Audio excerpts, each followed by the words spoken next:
নমস্কার বন্ধুরা, কেমন আছো সবাই? আশা করছি তোমরা খুব ভালো আছো। আমিও বেশ ভালো আছি। তো দেখো, আরও একটা দিন তোমাদের সাথে শেয়ার করতে চলে এসেছি।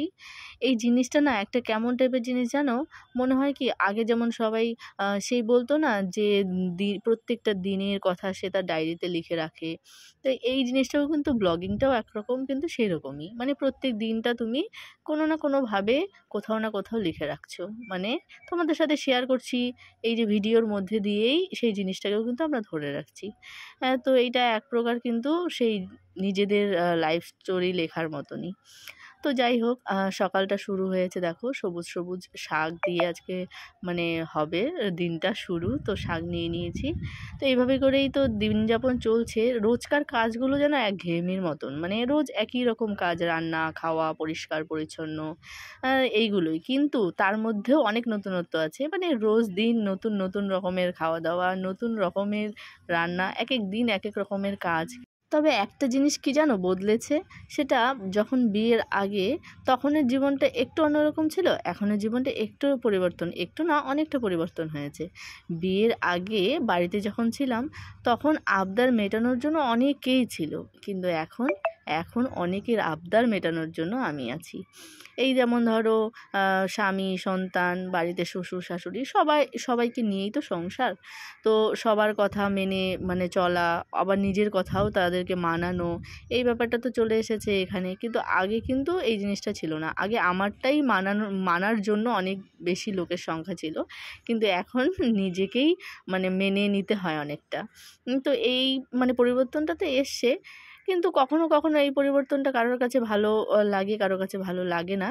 কিন্তু অ্যাডজাস্ট কিন্তু সবাইকেই করতে হয়। তো এইরকমভাবে অ্যাডজাস্ট করেই তো সংসার হয়, একটা পুরো পরিবার বেঁধে থাকে। আর যখনই সে অ্যাডজাস্টটা আমরা করতে পারি না, সেটার বিরুদ্ধে গিয়ে কোনো কিছু করি, তখনই কিন্তু মানে একটা মতভেদ সৃষ্টি হয়। এতে কিন্তু ভালো কেউই থাকতে পারে না।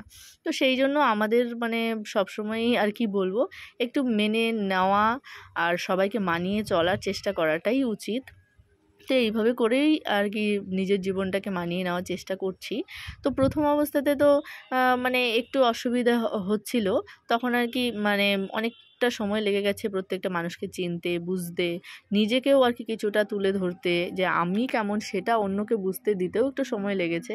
কিন্তু এখন আস্তে আস্তে সময়ের সাথে সাথে অনেক কিছুই পরিবর্তন হয়ে যাচ্ছে, অনেকটা বুঝে গেছি। এখন সেই রকমভাবেই আর কি চেষ্টা করি চলার। তার মধ্যেও ভালো খারাপ মান অভিমান সমস্ত কিছুই থাকে। এবার মানুষের জীবনের এটাই হচ্ছে স্ট্রাগল। যারা কোনো কিছু পাওয়ার জন্য স্ট্রাগল করে তাদের স্ট্রাগলটা একরকম, আবার সংসারে প্রতিনিয়ত আমাদের মতো হাউসওয়াইফরা যারা আছে তাদের জীবনের স্ট্রাগলটাও একটু মানে অন্যরকম। স্ট্রাগল সব জায়গাতেই আছে, সে তুমি জীবনের যে ক্ষেত্রেই যাও না কেন সেই ক্ষেত্রেই স্ট্রাগল আছে।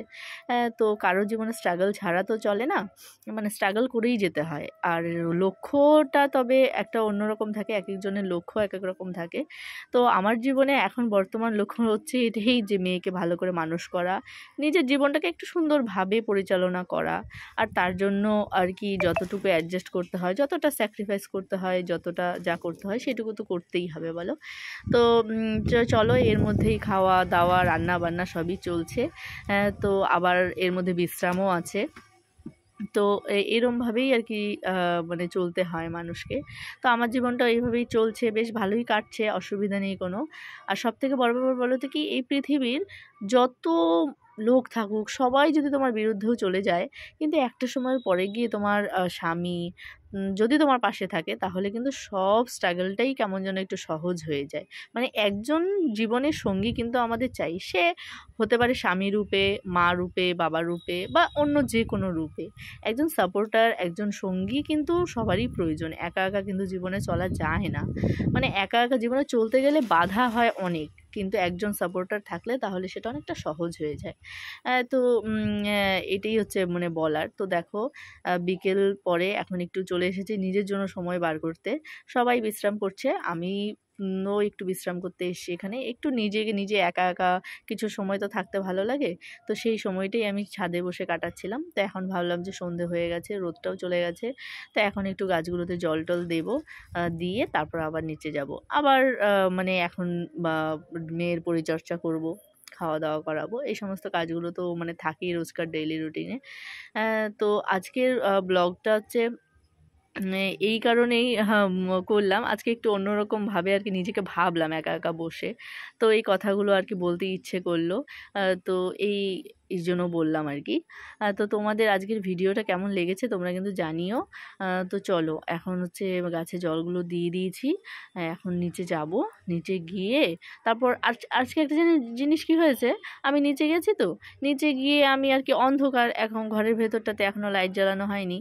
তো আমি নিচে গিয়ে হঠাৎ করে নিজের মতো আর কি ভাবতে ভাবতে একটা কাজ করছি, হঠাৎ করে দেখছি কি পরিধি ঘুম থেকে উঠে একা একা গুড়গুড় করে চলে আসছে। এবারে একটা ছোট মানে মানুষ হঠাৎ করে হেঁটে হেঁটে চলে আসছে, কোনো আওয়াজ করেনি কিছু না, আমি না ওকে দেখে আচমকা ভয় পেয়ে গেছি। তো একটু অন্যমনস্ক ছিলাম তো সেই কারণে। যাই হোক, তো তারপর ওকে এখন চলো একটু বাইরে বেরোনোর জন্য আর কি বায়না করছে। জানোই তো ছোটদের মন বাড়িতে আটকে থাকে না, বাইরে এত আওয়াজ এত ক্যাওয়াজ, লোকজন, ওর সঙ্গী সাথীরা সবাই বাইরে আছে। তো সেই কারণে ওরও আর কি মনটা চাইছে একটু বাইরে যেতে, আর একটু ভালোও লাগে। সারাক্ষণ বাড়ির ভেতরে তো ভালোও লাগে না, এখন ঠান্ডার জন্য বাইরে বিশেষ বেরোনো হয় না। যখন রোদটা থাকে তখন তো বাইরেই থাকতে মন চায় বেশি। তো সেই জন্য আমি ভাবলাম ওকে একটু রেডি করে দিই, এখন শীতকাল তো একটু স্কিনের যত্ন না নিলেও হয় না। তো দিনে 3 বার 4 বার করে কিন্তু ক্রিম ওকে মাখানো হয় আর কি, আমি মাখানো করাই। তো সেই জন্য একটু ঘুম থেকে উঠেছে, মুখটা কুলকুচি করে তারপর একটু সাজুগুজু করে দিচ্ছি। ভালো লাগে বেশ, বাচ্চারা সবসময় পরিষ্কার পরিচ্ছন্ন সাজুগুজু করে থাকলে দেখতে ভালো লাগে। তো আমি সবসময় চেষ্টা করি পরিধিকে একদম পরিষ্কার পরিচ্ছন্নভাবে পিটপাট করে রাখার। কিন্তু ছোট বাচ্চা তো, ও তো ওগুলো বোঝে না। ও তো ওর খেলার মতন করে আবার নোংরা করে ফেলে, আবার ওকে পরিষ্কার করে দিই।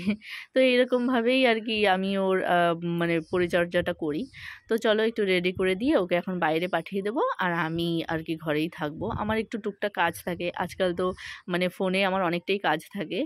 যেহেতু আমি পুরো মানে আমার চ্যানেলগুলো পুরো আমি একাই হ্যান্ডেল করি, একাই ভিডিও বানানো থেকে শুরু করে এডিট করা থেকে শুরু করে সমস্ত কিছু একাই করি। তো সেই জন্য বাইরে সময় কাটানোর সময়টা এখন আমার আর অতটা নেই। এখন আর কি যখনই আমি ফাঁকা সময় পাই তখনই কিন্তু আমি মানে ভিডিও এডিটের কাজে নিজের সময়টা দিই বেশি করে। কারণ এটার জন্য তো আলাদা করে আমাকে কোনো সময় দেওয়া হয় না। তো আমার নিজের কাজের ফাঁকে আমি নিজের থেকেই সেই সময়টা আর কি বার করে নিই। তো মাঝে মাঝে সেটার জন্যও কিন্তু আমার মনে একটু খারাপ লাগে যে আরেকটু যদি বেশি সময় হতো, মানে 24 ঘন্টায় দিন না হয়ে যদি আরেকটু বেশি হতো ভালো হতো হয়তো। এখন সময়টা এত কম পড়ে যায়, আর এখন আরও ছোটো দিনের বেলায় তো খুব তাড়াতাড়ি সন্ধে হয়ে যায়, দিনটা খুব তাড়াতাড়ি কাজের মধ্যেই কেটে যায়। তো এই ছিল আজকের ভিডিও, তোমাদের কেমন লাগলো জানিও।